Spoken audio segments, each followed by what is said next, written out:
Nous sommes nombreux à nous engager en tant que citoyens ou en tant qu'organisme, que ce soit dans la santé, l'éducation, l'écologie, la vie des quartiers, la discrimination, la lutte contre la discrimination et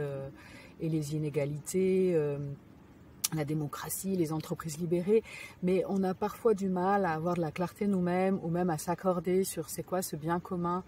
qu'on a envie de préserver ou de créer. Et tout cela demande en fait une mutation, une transition, que ce soit à l'intérieur de nous, dans nos relations quotidiennes, mais aussi dans les systèmes, dans les sociétés dans lesquelles on vit, dans les milieux naturels dans lesquels on évolue.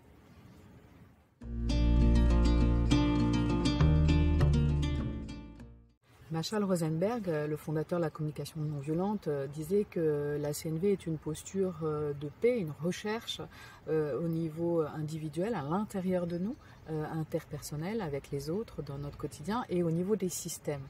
Et le fait de mettre l'accent sur les systèmes en CNV, ça permet vraiment de mesurer comment je peux passer de mon intériorité et mon action personnelle à un changement collectif, social, systémique, de groupe, que ce soit dans les systèmes sociaux ou que ce soit dans les systèmes naturels ou socio-naturels.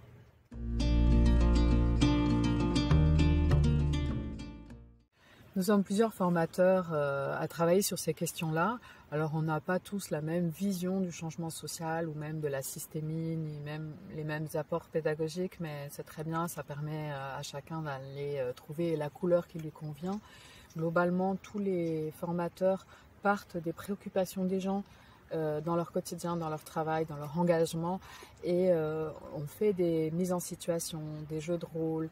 des exercices verbaux ou non verbaux, en binôme, seul, en grand groupe, et ensuite il y a un débriefing pour vraiment saisir l'essence de ce qui a été vu, puis des petits apports théoriques. Donc c'est vraiment un apprentissage par l'expérience et par la prise de conscience.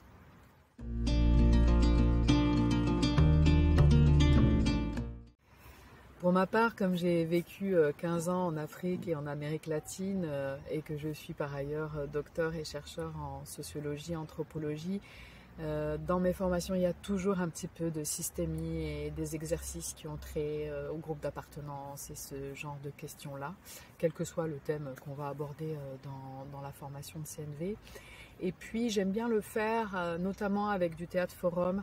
J'ai été formée par Augusto Boal, le fondateur du théâtre de l'opprimé dans les années 2000 à Paris, et c'est une approche qui me touche beaucoup parce qu'elle est à la fois vivante, ludique et elle ne peut pas éluder les rapports de force.